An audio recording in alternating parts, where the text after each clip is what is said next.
Greetings from Marrakesh, Morocco, where the World Bank and the International Monetary Fund are having their annual meetings. Marrakesh is obviously recovering from a devastating earthquake, but fortunately, the city itself is on the mend. The big news coming out of Marrakesh is that the World Bank is transforming its mission and its vision for the future.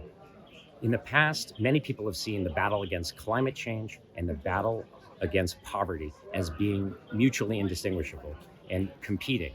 But what's coming out right now is this sense that you cannot eradicate poverty and advance development unless you actually address climate change. And that's what Ajay Banga, the new president of the World Bank, is attempting to do.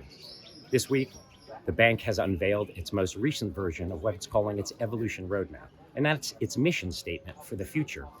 And it's really indicative is its title, which is A World Free of Poverty on a Livable Planet. Now, in pursuit of that aim, the World Bank has articulated a number of different global challenges that it hopes to attack, what might be thought of as global public goods.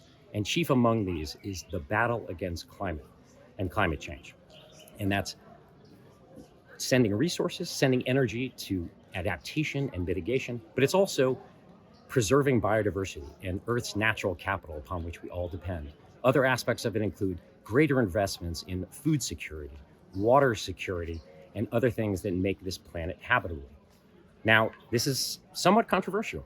There are those who worry that this will distract the bank, this focus on global challenges will distract the bank from its bread and butter, which has been working with countries to work on their priorities. But frankly speaking, there's no choice but for the bank to get involved in this area. What it's going to require is a lot more capital from members. And so the bank is trying to squeeze as much leverage out of its current resources as possible. But then there are other aspects in which the member states, the big donor countries, are going to need to come to the table with big capital increases, both for the poorest countries and for middle-income countries that are trying to struggle with the challenges of climate change.